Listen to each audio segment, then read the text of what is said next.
My dad was always an entrepreneur. When I was a kid, he would come back from work very late at night. I would be with my mother at the dinner table, and I would be having chicken nuggets, and my dad would be coming in with a suit and tie, and it would just be sweating from a hot day or freezing cold on a really cold day in New York. And he would come, and he would be all dressed up, and he would tell me about his day. And his day would consist of a lot of entrepreneurial things that he would tell me when I was 8, 9, 10 years old. And I was very fascinated with what he was telling me. And each day at the dinner table, he would tell me another story on what happened today, whether it was positive or negative. He told me, Rich, as an entrepreneur, sometimes things go well, sometimes things don't go well. And you always have to think of the positive in life, and you have to march forward, right? If you make a mistake, you keep going. You get back on that horse and you continue going. He inspired me to go into business. Each day he would come back from work, and eventually I was old enough to start my own businesses.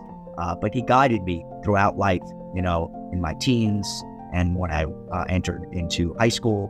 And in high school, I had my first real job, working for the high school store.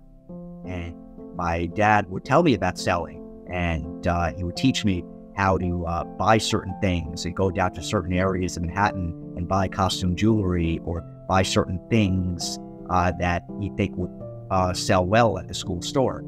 So he really inspired me, and he always said, Rich, be optimistic, right?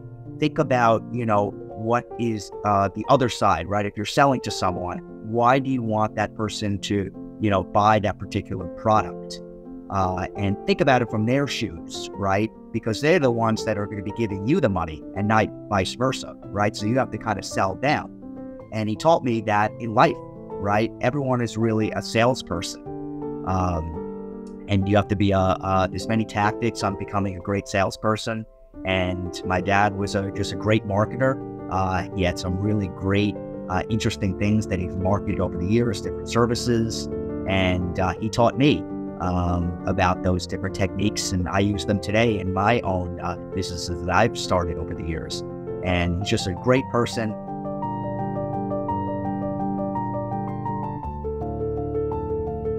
So my father started an entrepreneurship program at Wharton College where he taught students entrepreneurship.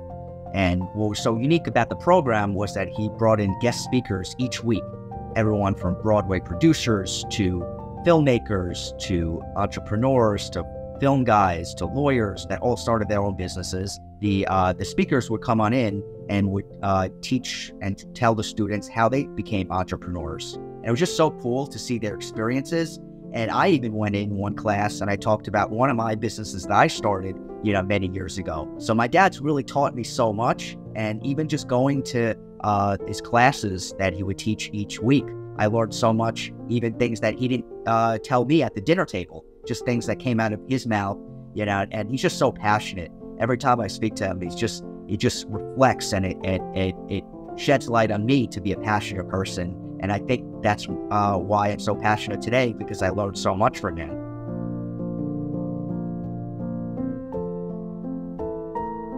My dad really taught me was that you really want to work for someone your whole life.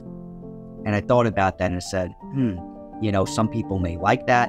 I may not necessarily like that, having a boss that is telling me what to do.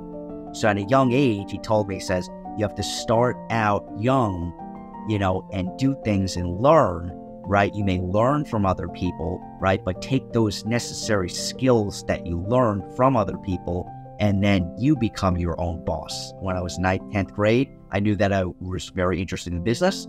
And then I got the opportunity to become the manager of my school store later in high school. And I learned about selling, about buying products.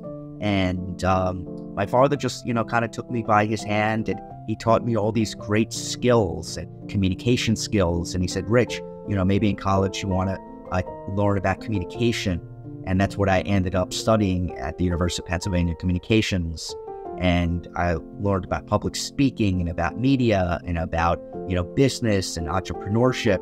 And I just learned so much, I was younger, and I just took the skills that I learned to what I do today.